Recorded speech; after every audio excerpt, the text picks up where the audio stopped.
Next gen நேர்களே அனைவருக்கும் வணக்கம். நான் உங்கள் ஸ்ரீ சுபம் விஜயகுமார். இன்றைக்கி பார்த்தீங்கன்னா சனி வக்ரம். இந்த வக்ரம் பெறும் காலகட்டத்தில் பல நல்ல பலன்கள் நடக்கப் போகுது. உலக அளவில் பல மாறுதல் நடக்கப் போகின்றன. அது நமக்கு நடக்காமல் இருக்குமா? ஜூலை 27 டிசம்பர் 11 வரைக்கும் இந்த இடையில்பட்ட காலகட்டத்தில் குரு மற்றும் ராகுவின் தன்மையை மாறுது. பட் பிரதானமாக 2.5 வருஷம் நின்று நிதானமாக பொறுமையாக போகிற சனி. ஏன்னா இது செய்யும் இந்த தாக்கம் அதிகமாக மனிதர்கள் ஃபீல் பண்ணுறாங்க. மற்ற விஷயங்கள் கிரகங்கள் இருந்தாலும் இதில் நமக்கு நடக்க போகிற ஃபஸ்ட்டு நல்ல விஷயம் தெரியுங்களா? பொருளாதார ரீதியாக, குடும்ப உறவுகள் ரீதியாக, வேலை வாய்ப்புகள் ரீதியாக, சொத்து சுகங்கள் வாங்கலாமா அது சம்மந்தப்பட்டது, உடல் நிலை. நிறைய பேர்த்துக்கு பார்த்திங்கன்னா குழந்தை என்பது வரமா, அந்த வரம் எங்களுக்கு கிடைக்காதா, ஏங்கிட்டு இருக்கவங்களுக்கு வரத்தை கொடுக்கக்கூடிய அம்சம் வந்தாச்சு. உடல், அதாவது எவ்வளோ உழைப்பு இருக்கோ உடல் உழைப்புக்கு தகுந்த ஊதியம் இல்லை அப்படின்னு சொல்லுவாங்க. அந்த ஊதியம் எப்பொழுது கிடைக்கும் என ஏங்கிட்டு இருக்கிற பல பேர். எங்களுக்கு ஒரு லக்கு கிடைக்காதா, நாங்கள் இடம் வீடு சொத்து வாங்கக்கூடாதா, திடீர் அதிர்ஷ்டங்கள் வருமா, ஒரு பூர்வீக சொத்து கிடைக்குமா, இது மாதிரி எண்ணற்ற விஷயங்கள் மக்கள் மனதில் ஓடி இருக்குது. அதை அனுபவிக்க உங்களுக்கும் அமைப்பு இருக்குது. அது யாருக்கு என்னென்ன காலகட்டம். இப்போ நம்ம கோச்சார ரீதியாக பார்க்கலாம், தசாபத்தியும் சேர்ந்து வந்துட்டால் இன்னும் மக்யூட்டாக இருக்கும். பட் நமக்கு அதுக்குண்டான சம்பவத்தை பார்க்கலாம். நிறைய பேர் புது தொழில் பண்ணலான்னு நினச்சிட்டு இருப்பாங்க. சார் வேணாங்க, நான் புது தொழில் பண்ணுறேன், ஆல்ரெடி பண்ணிகிட்டு இருக்க தொழிலே பல தடைகள் பல முடக்கங்கள் இருந்திருக்கு. அதோட தன்மை என்ன? பொதுவாக உங்களுக்கு என்ன இறை வழிபாடு தேவை இந்த காலத்தில்? ஏன்னா சனி என்ற ஒரு கிரகம் பார்த்திங்கன்னா அது மட்டும்தான் 3, 7, 10 இந்த கிரகத்தை பார்க்கும். அப்போ நிறைய எண்ணற்ற மாற்றங்களை கொடுத்துருது இல்லையா? அதனால் இந்த கிரக அமைப்புகள் பார்ப்போம். 12 ராசிகளுக்கும் பலதரப்பட்ட இது. அதில் உங்கள் ராசிக்கு மிக மிக முக்கியம். அதுதான் இங்கே சூட்சமே. முழுசாக பாருங்கள், நிச்சயமாக உங்களுக்கு உண்டான நல்ல விஷயம் காத்திருக்கு. விருச்சிக ராசி அன்பர்களே, வேகமும் விவேகம் இரண்டும் கலந்த ராசி இந்த ராசி. படபடன்னு பேசுறது மாட்டாங்க இந்த ராசி, பகுத்தாய்ந்தும் பேசுவாங்க. இந்த ராசியோட சிறப்பே தான். வெற்றி வாய்ப்புகள், அதிர்ஷ்ட கதவுகள் காத்திருக்குன்னு சொல்லலாம். ரகசியம் காப்பதில் இவங்களோட யாருங்க அது? இவங்களுக்கு வராத தடைவற்ற அதிர்ஷ்டங்கள் வாய்ப்புகள் அனைத்தும் இப்பொழுது வருகிற காலகட்டம். தடைகளை உடைத்தெறிந்து வெற்றி வாய்ப்பு காத்திருக்கிற காலகட்டம் இந்த சனி வக்ரம் பெறும் காலகட்டத்தில். சனி வக்ரம் மட்டும் நடக்குமா? பஞ்சமஸ்தானத்தில் சனி பகவான் இருக்கும் காலகட்டத்தில் நிறைய விஷயங்கள் நடக்கும்னு எதிர்பார்த்துட்டு இருந்தோம். அதை ஒரு சிறு மாற்றம் பண்ணித்தருது. எதெல்லாம் மிஸ் பண்ணிங்களோ அத்தனையும் கிடச்சிரும். இப்போ தவறவிட்ட வாய்ப்பை தொடர்ந்து முயற்சி செய்யுங்கள். அது திருமணமாக இருக்கலாம், வேலை வாய்ப்பாக இருக்கலாம், தொழிலாக இருக்கலாம், ப்ராப்பர்ட்டியாக இருக்கலாம், குழந்தைக்கு ட்ரை பண்ணி ஃபெயிலியர் ஆனவங்களாக இருக்கலாம், கவர்மெண்ட் ஜாப் வரைக்கும் இருக்கலாம். ட்ரை பண்ண வேண்டிய நேரம். அதை பற்றி சூட்சம ரகசியங்கள் உள்ளே சொல்கிறேன், நிச்சயமாக பாருங்கள். முதல்ல இந்த விருச்சகம் அப்படி ராசின்னு பார்த்திங்கன்னா தலைமை பண்பை ஏற்கக்கூடியது. ஆராய்ச்சி மனப்பான்மை இருக்கும். எது நடந்தாலும் ஏன் எதற்குன்னு யோசிக்கும்.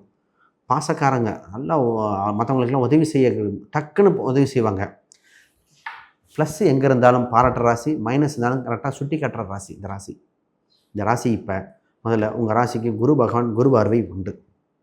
முதல் நல்ல விஷயம், இந்த ராசிக்கு தைரியம் பிறக்குது, மன தெளிவு பிறக்கிறது. அதிர்ஷ்டம் கதவை தட்டப்போகுது. அதிர்ஷ்டம் அப்படின்னாலே இடமா இருக்கலாம், வீடாக இருக்கலாம், சொத்தாக இருக்கலாம், பணமாக இருக்கலாம், ஏதோ ஒரு விஷயம் வாய்ப்புகள் பிறக்குதுங்க. முதல்ல இந்த ராசிக்கு பார்த்திங்கன்னா வராத பணங்கள் எல்லாம் வரப்போகுது. இவங்களுக்கு ஒரு பணங்கள் நிறைய எதிர்பார்த்துட்டு இருந்தீங்க, அந்த பணம் வரப்போகுது. குடும்பத்தில் மகிழ்ச்சி அதிகரிக்கக்கூடிய சூழ்நிலைகள். குடும்பத்தில் பார்த்திங்கன்னா ராசிக்கு நிறைய கன்ஃபியூஷன். சொந்த பந்தத்திலும் சரி, குடும்ப ரீதியாகவும் சரி, ஃபேமிலி ரீதியாக, எக்கனாமிக்கல் பாயிண்ட் ஆஃப் வியூவில் பல அவமானப்பட்ட ராசி தான். திடீர்னு ரொம்ப இதாகிடுச்சு, இன்சல்ட் ஆகிடுச்சு. இதெல்லாம் மாறி இப்போ உங்களுக்கு ஜெயிக்க பிறந்துட்டீங்க. ஃபஸ்ட்டு நல்ல விஷயங்க, ஒரு குடும்பத்தில் புது நபர் அறிமுகம். அது திருமண ரீதியாக இருக்கலாம். முதல்ல திருமண வாய்ப்புகள் பிறக்குதுங்க. திருமணம் இல்லாதவங்களுக்கு கூட திருமணம் சம்மந்தப்பட்டது. வயசானவங்கள கூட முதிர் கன்னிகள், முதிர் கண்ணன்கள், 2வது திருமணம் கூட திருமண அமைப்பு உண்டு. அப்போ திருமணத்துக்குண்டான ப்ராசஸ் பாருங்கள். அதுக்குண்டான வழிபாடு என்னென்னு பார்த்துட்டு பண்ணும்போது நிச்சயமாக அமையும். ஏன் இத்தனை நாள் நடக்கலை அப்படின்னு அந்த கேள்விக்கு பதில் கிடைக்கக்கூடியது. நிறைய பேர் பார்த்திங்கன்னா 7ஆம் இடம் 8ஆம் இடம் சுத்தமாக இருந்தால் திருமணம் நடந்துன்னு நினைக்கிறீங்க. அது மட்டும் பத்தாது. 10 பொருத்தம் 10வது பொருத்தம். நிறைய பேர் கேட்பாங்க, 10 பொருத்தம் இருக்கே அப்படிம்பாங்க. நான் இந்தவங்க இல்லைன்னு இருப்பேன். நான் சொல்லுவேன், ஏன்னா இது ஜோதிடர் கூட கேட்கல, இவங்களே ஆன்லைனில் போட்டு கொடுத்தாங்க. ஆன்லைனுக்கு என்னங்க தெரியும், நாங்கள் கொடுக்குறதான் ஃபீட் பண்ணுறாங்க. அப்போ 10 பொருத்தம் மட்டும் போதுமா? அப்போ ராசி நட்சத்திரம், கிரக அமைப்புகள், தசாபுத்திகள் எப்படி, ஆயில் எப்படி நட்சத்திரத்தை வச்சு குறிப்பீங்க? இந்த ஆயில் நட்சத்திரத்தை எப்படி குறிக்கும்? குழந்தை பாக்கியத்தை எப்படி நட்சத்திரத்தை வச்சு குறிக்கிறது? அது ஒரு பேசிக். கம்ஃபர்டபுளாக இருக்குமான்னு அதை தாண்டி மற்றது விசிட்டிங் கார்டை மட்டும் பார்க்கக்கூடாது, மற்றதும் பார்க்கணும். ரைட். இப்போ ஒரு சில திருமண வாழ்க்கையில் சார் எங்களுக்கு 2வது திருமணம் இருக்குமா, முதல் திருமணம் சரியில்லையே, அது என்ன பண்ணுறது, நிறைய பேருங்க கன்டினியூ பண்ணுறதா இல்லையா ஒரு ப்ரெஷரு, கணவன் மனைவி ரிலேஷன்ஷிப்பில் இது இன்றைக்கி வரமா சாபமான்னு தெரில, அடுத்த சூழ்நிலை நோக்கி நகர வேண்டிய சூழ்நிலைகள் நிறைய பேர்த்த அடுத்த நகருங்கன்னு சொல்லிட்டோம். ஒரு சிலருக்கு பொறுமையாக இருங்க, அதாவது தப்பான வரனை சூஸ் பண்ணிட்டேன், கல்யாண நாளே தப்பாக இருந்துருது. இதுதான் ஒரு சில பரிகாரம் கொடுத்து சேர்த்து வச்சுருக்கோம், ஒருத்தவங்களுக்கு இது தப்பாக முடிவாயிடுச்சு, அடுத்த பாருங்கன்னு சொல்லியாச்சு. அடுத்து முக்கியமான விஷயம் என்னென்னா, மாணவர்கள் எழுத்துத் தேர்வில் வெற்றி பெற வாய்ப்புண்டு. நிறைய பேர் கவர்மெண்ட் எக்ஸாமுக்கு ட்ரை பண்ணுறாங்க, எழுதுங்க, சூப்பராக ஷைன் பண்ணக்கூடியது. ஒப்பந்தங்கள் எல்லாம் முறியாகக்கூடியது. நிறைய பேர் பிஸ்னஸில் கவர்மெண்ட்டு ட்ரை பண்ணுறீங்க, வெளிநாட்டுக்கு ட்ரை பண்ணுறேன், ரியல் எஸ்டேட் ட்ரை பண்ணுறேன், சினிமா துறைக்கு அற்புதமாக இருக்கும் காலகட்டங்கள். டீச்சிங் சம்மந்தப்பட்டது நல்லாயிருக்கு. ராசிக்கு இப்பொழுது ஆராய்ச்சி சம்மந்தப்பட்ட விஷயங்கள் அனைத்தும் சக்ஸஸ் ஆகும். இந்த ராசி தாங்க ரொம்ப நாளாக ஒரு சின்ன ஒரு டிஸ்பியூட் போயிட்டுருக்கு, சால்வ் ஆகாமல் டிஸ்பியூட் ப்ராப்ளம் சால்வ் ஆகி வெற்றி வாய்ப்புண்டு. வழக்கு பிரச்சனையிலிருந்து விடுபட வாய்ப்புண்டு. காம்ப்ரமைஸ் ஆக வாய்ப்பு இருக்குது. இது ஒரு சிலருக்கு வரும், அவங்களும் ஜெயிக்கக்கூடிய பிறந்தாச்சு. ஆக மொத்தம் நல்லது. இன்சூரன்ஸு, ஃபிக்ஸ்டு டெபாசிட் உண்டு. லாபங்கள் ஈட்டுக்கூடிய காலகட்டங்கள் இப்போ தான் பெஸ்ட் டைம். இப்போ இந்த ராசிக்கு பார்த்திங்கன்னா ப்ராப்பர்ட்டி ஒன்று விற்று இன்னொன்று வாங்கணும், இதுதான் இந்த கேள்வி. ஒரு ப்ராப்பர்ட்டி கொடுத்துட்டு ஒரு பக்கம் வாங்கலான் இருக்கோம், இந்த கடனை கொஞ்சம் குறைக்கலான் இருக்கோம். அப்போ ஒரு சில பொருளாதார ரீதியாக வருது. ஒரு சிலரை கடனை குறைக்க வாய்ப்புண்டு, ஒரு சிலர் ப்ராப்பர்ட்டி வாங்க வாய்ப்புண்டு, கட்டுக்குள் கடன் வாங்க. ஆக மொத்தம் உங்களுக்கு மனதில் நினைத்த சொத்துக்கள் அமையக்கூடிய சூழ்நிலை வந்தாச்சு. இப்போ திருமணத்தை பற்றி பேசும்போது சார், காதல் அப்படிங்கிற விஷயம், காதல் சம்மந்தப்பட்ட விஷயங்களில் கவனம்.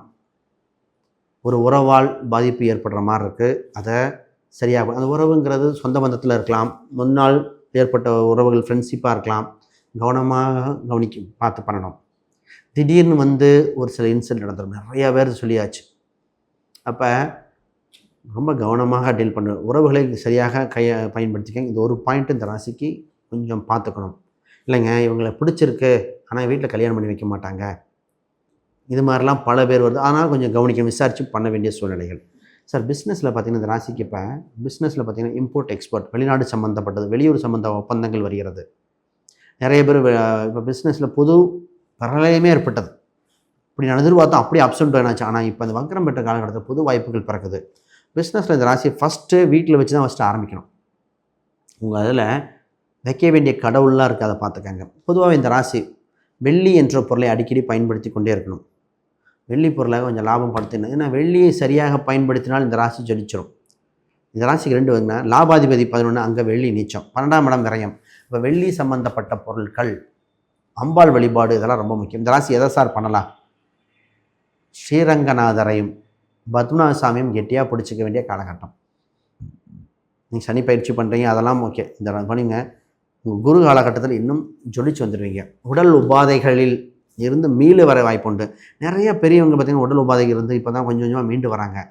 குழந்தை என் பேச்சு கேட்கலன்னு சொன்னது பல பேர். குழந்தை என் பேச்சு கேட்க மாட்டேது, என் பையனை கண்டுக்க மாட்டேறான், அவன் மனைவி பக்கமோ இல்லை அதே பெண்ணாக இருக்கிறவங்க, என் பொண்ணு என் பேச்சை கேட்க மாட்டேது, தன் குழந்தைகள் தன்னை சரியாக கவனிக்கலன்னு எது ஏங்குகின்ற பேரண்ட்ஸாக இருக்கிறவங்க இந்த ராசியாக இருக்குது. மாறுகிற காலகட்டம் வந்திருக்கு இந்த சனி வக்கர காலகட்டத்தில். வேறு கேள்விகள் சந்தேகம்னா கீழே கமெண்ட் பண்ணுங்கள். அனைவருக்கும் வணக்கம், வாழ்த்துக்கள்.